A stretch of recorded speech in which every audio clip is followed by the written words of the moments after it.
मैं हूं पंकज शुक्ला और आज हम बात करेंगे आर्टिफिशियल इंटेलिजेंस और मशीन लर्निंग के बारे में।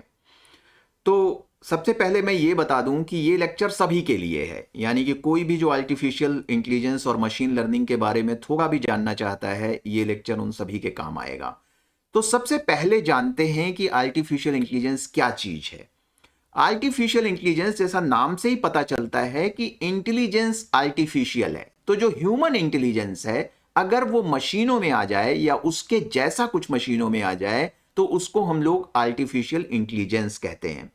अगला सवाल कि मशीन लर्निंग क्या है, तो एक बहुत ही ट्रिवियल एग्जांपल से समझते हैं। बचपन में कोई बच्चा जब अपनी मातृभाषा सीखता है, मदर टंग सीखता है, जैसे कि हिंदी, तमिल, तेलुगु, उर्दू, इंग्लिश, कोई भी मदर टंग जब वो सीखता है तो कैसे सीखता है, जरा ऑब्जर्व करिए। क्या वो उसको ग्रामर से सीखता है, प्रेजेंट टेंस, पास्ट टेंस ऐसे सीखता है? क्या वो उसको रूल से सीखता है? नहीं, वो उसको एग्जाम्पल से सीखता है। जैसे उसकी मदर अगर उसको कहती है कि बेटा पानी पी लो और ड्रिंक द वाटर और गो देयर और कम हियर, और फिर वो उस काम उससे कराया जाता है, एग्जीक्यूट कराया जाता है, तो उससे वो भाषा को समझने लगता है और धीरे धीरे छोटे छोटे सेंटेंस की सहायता से वो बड़े सेंटेंसेस भी बनाने लगता है और पूरी तरह से लैंग्वेज को सीख जाता है। ये इसलिए संभव होता है क्योंकि एग्जाम्पल की सहायता से उसकी लर्निंग हो रही है, यानी उस चाइल्ड के अंदर जो मशीन है, जो सीपीयू है, जो ब्रेन है, उसकी लर्निंग हो रही है। तो सिमिलरली इसको बोलते हैं लर्निंग बाय एग्जाम्पल्स। तो एग्जाम्पल की सहायता से ह्यूमन सीख जाते हैं। अब सवाल यह है कि अगर एग्जाम्पल की सहायता से ह्यूमन सीख जाते हैं तो क्या एग्जाम्पल के सहायता से मशीन भी सीख सकती है? अगर एग्जाम्पल के सहायता से मशीन भी सीख जाए तो उसको मशीन लर्निंग कहते हैं। पर पहले मशीन का मतलब क्या है? मशीन का मतलब कोई भी ऐसी डिवाइस जिसमें कंप्यूटिंग पावर हो, यानी वो कंप्यूट कर सकता हो। तो कोई भी कंप्यूटर हो, लैपटॉप हो, मोबाइल हो, ये सारी डिवाइसेस कंप्यूटिंग डिवाइसेस के रूप में होती हैं। तो इनको हम लोग जनरली मशीन कह सकते हैं। तो जब हम कहते हैं मशीन लर्निंग तो हमारा मतलब यह होता है कि मशीन लर्न कर सके। अब मशीन कैसे लर्न करेगी? Through examples. उसको एक सिंपल एग्जाम्पल से समझते हैं। मान लीजिए कि आपकी दिल्ली में एक प्रॉपर्टी है और आप उस प्रॉपर्टी को बेचना चाहते हैं, लेकिन आप रहते हैं न्यूयॉर्क में या सिडनी में या कहीं और आपको नहीं पता कि उस प्रॉपर्टी की यहां पर इस समय क्या प्राइस होगी। तो आप क्या करते हैं? आप यहां पर दिल्ली में किसी प्रॉपर्टी डीलर से कांटेक्ट करते हैं और उस प्रॉपर्टी डीलर को अपनी प्रॉपर्टी के बारे में बताते हैं। क्या बताते हैं? वो प्रॉपर्टी डीलर आपसे पूछता है कि मकान किस लोकेशन पर है, उसका एरिया कितना है, कितने बेडरूम का मकान है, 2 बेडरूम का है, 3 बेडरूम का है, कितने बाथरूम है मकान में, जो फ्लोरिंग है वो मार्बल है या कैसी है, जो किचन है वो कैसा है, फर्निश्ड है, अनफर्निश्ड है, वो हॉस्पिटल से कितनी दूर है, स्कूल से कितनी दूर है, सामने की सड़क कितनी चौड़ी है। ये सारी इंफॉर्मेशन है जिससे उस हाउस की प्राइस डिसाइड होती है।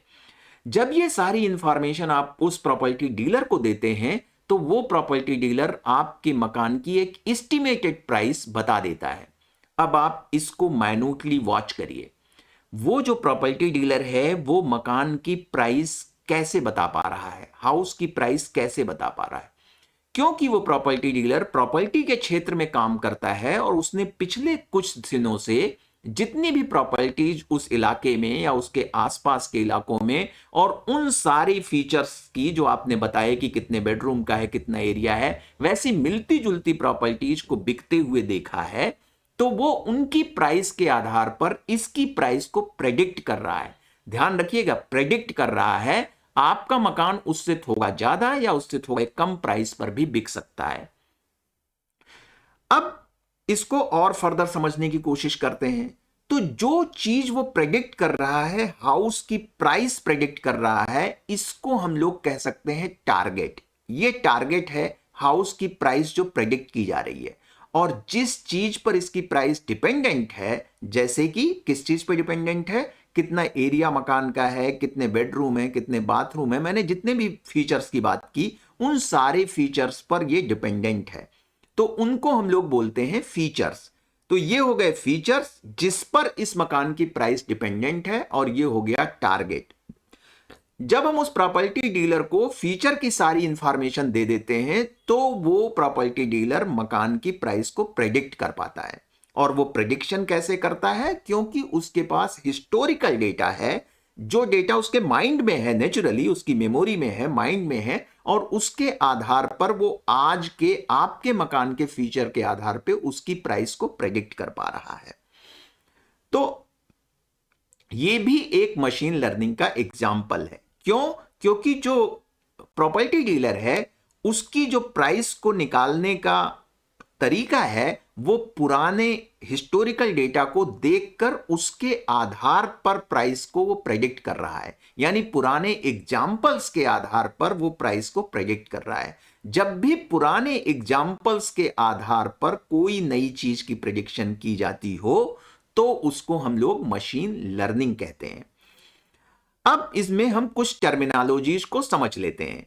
एक तो पहली टर्मिनोलॉजी ये है कि जिस चीज की प्रेडिक्शन की जा रही है उसको हम बोलते हैं टारगेट, और ये जो टारगेट है जैसे कि हाउस की प्राइस, वो जिस चीज पे डिपेंडेंट है उसको हम लोग बोलते हैं फीचर। तो कोई भी जो मशीन लर्निंग इंजीनियर होगा या आर्टिफिशियल इंटेलिजेंस का इंजीनियर होगा, वो जो फीचर होंगे, जिन चीजों पर हाउस प्राइस डिपेंड करती है उसको वो फीचर कहेगा, और जो प्रेडिक्ट करना है जैसे कि हाउस की प्राइस उसको टारगेट कहेगा। लेकिन एक कंप्यूटर का जो प्रोग्रामर है या कोडर है वो इन्हीं फीचर को इनपुट कहेगा, और जो हाउस की प्राइस जिसको वो प्रेडिक्ट करने जा रहा है उसको आउटपुट कहेगा, क्योंकि प्रोग्रामर हर चीज को इनपुट और आउटपुट की तरह से देखता है। ऐसे ही कोई मैथमेटिशियन, कोई स्टैटिस्टिशियन जो मशीन लर्निंग की फील्ड में काम करता है वो इसको, यानी कि जो आउटपुट है, जो टारगेट है, उसको डिपेंडेंट वेरिएबल कहेगा, और उन फीचर्स को जिसके ऊपर ये टारगेट डिपेंडेंट है उनको इंडिपेंडेंट वेरिएबल कहेगा, क्योंकि ये हाउस प्राइस डिपेंडेंट है इन इंडिपेंडेंट वेरिएबल्स के ऊपर, इन फीचर्स के ऊपर, इन इनपुट के ऊपर। तो input, feature, independent variable same बात है, output, target, dependent variable same बात है, as far as the concept of the machine learning is concerned. एक और इंपॉर्टेंट चीज, कोई भी मशीन लर्निंग बिना एग्जाम्पल्स डेटा के पॉसिबल नहीं है। फिर मैं रिपीट करता हूं, कोई भी मशीन लर्निंग बिना एग्जाम्पल डेटा के पॉसिबल नहीं है, यानी मशीन हमेशा एग्जाम्पल डेटा से सीखेगी। तो अगर हमारे पास कोई 500, 1000, 10,000, 20,000 मकान का, हाउस का डेटा है जिसमें फीचर भी दिए हैं और प्राइस भी दी हुई है, जो पुराना डेटा है, जो पुराने एग्जाम्पल्स हैं उसके आधार पर दिया हुआ है, तो उसके आधार पे मशीन लर्निंग इस हाउस प्राइस और इन फीचर्स के बीच में एक रिलेशन फाइंड आउट कर सकती है, एक फार्मूला फाइंड आउट कर सकती है, और उस रिलेशन के आधार पे नए मकान का प्राइस वो प्रेडिक्ट कर सकती है। इसी को बोलते हैं मशीन लर्निंग। ये मशीन लर्निंग का एक एग्जाम्पल है, ऐसे मशीन लर्निंग के बहुत सारे एग्जाम्पल हैं। तो एक बात क्लियर हो गई कि मशीन लर्निंग बिना किसी ट्रेनिंग डेटा के, बिना किसी एग्जाम्पल डेटा के, बिना किसी हिस्टोरिकल डेटा के काम नहीं कर सकती है। अब अगली चीज कि बहुत सारे लोग बोलते रहते हैं machine learning model, machine learning model. ये मशीन लर्निंग मॉडल क्या होता है? तो मशीन लर्निंग मॉडल का मतलब यह होता है कि अगर कोई सॉफ्टवेयर या कोई मशीन एग्जाम्पल डेटा से या पुराने डेटा से लर्न कर लेती है कि आउटपुट यानी टारगेट और इनपुट यानी फीचर के बीच में क्या रिलेशन है, एक फार्मूला फाइंड आउट कर लेती है, एक रूल फाइंड आउट कर लेती है आउटपुट को निकालने का इनपुट से, या मैं कहूं टारगेट को निकालने का फीचर की वैल्यू से, अगर वो एक रूल फाइंड आउट कर लेती है, एक प्रोसेस फाइंड आउट कर लेती है, एक फार्मूला फाइंड आउट कर लेती है, तो उसी रूल को, उसी प्रोसेस को, उसी फार्मूला को मशीन लर्निंग मॉडल कहते हैं। और जब ये मॉडल बनकर तैयार हो गया, जो उसने पुराने डेटा से सीख लिया है, तब कोई भी व्यक्ति आज का नया डेटा देगा, नया डेटा मतलब नया इनपुट यानी कि नए फीचर, तो वो आउटपुट को प्रेडिक्ट कर पाएगी। तो आज अगर हम चाहें अपने मकान का कि इसमें ये फीचर है और क्या प्राइस होगी, तो आजकल ऐसे डिजिटल मॉडल, डिजिटल ऐप या वेबसाइट जैसे 99acre.com, property.com, makaan.com, ये सारे अगर आप उनको फीचर दो तो वो हाउस की प्राइस को प्रेडिक्ट कर देंगे। तो इसको बोलते हैं मशीन लर्निंग मॉडल। अब बहुत सारे लोग, एक आखिरी क्वेश्चन जो इस वीडियो में मैं कवर करूंगा कि आर्टिफिशियल इंटेलिजेंस और मशीन लर्निंग में डिफरेंस क्या है, ये दोनों टर्म इंटरचेंजेबली लोग यूज करते रहते हैं, इसका मतलब क्या है। दो तरह से मैं इस डिफरेंस को एक्सप्लेन करूंगा। पहला है मशीन लर्निंग टेक्निकल टर्म है, यानी कि चूंकि जो कंप्यूटर साइंटिस्ट है या जो एआई इंजीनियर है या जो प्रोग्रामर है वो समझता है कि मशीन लर्न कर रही है through the examples given to it और through the training data given to it. Examples means training data, दोनों सेम थिंग है। तो through the examples given to it और through the training data given to it, क्योंकि machine learn कर रही है इसलिए वो उसको मशीन लर्निंग कहता है। लेकिन जब वही प्रोडक्ट मार्केट में जाता है और उसको कॉमर्शियलाइज किया जाता है, तो जैसे मान लो कि कोई प्रॉपर्टी की वेबसाइट है तो वो कहेगी we predict house prices through AI based system, artificial intelligence based system.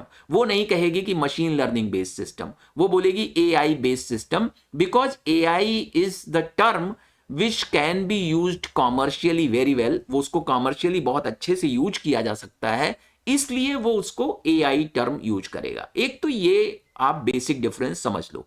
दूसरा बेसिक डिफरेंस ये है कि एआई जो है वो सिर्फ मशीन लर्निंग नहीं है, बल्कि एआई इज इक्वल टू, मैं कहूंगा, machine learning plus something something, right. Something something हम किसी वीडियो में दूसरे एक्सप्लेन कर देंगे।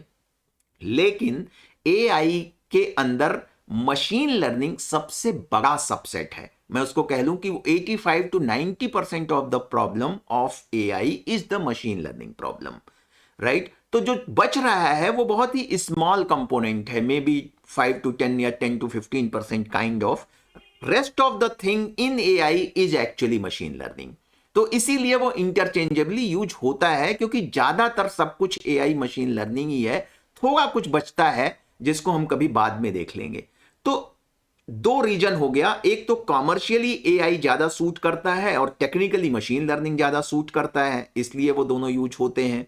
और दूसरा कि मशीन लर्निंग एआई का बहुत बड़ा सबसेट है, इसलिए जनरली लोग उसको इंटरचेंजेबली यूज कर लेते हैं। तो ये था मेरा आज का पहला वीडियो एआई और मशीन लर्निंग के बारे में।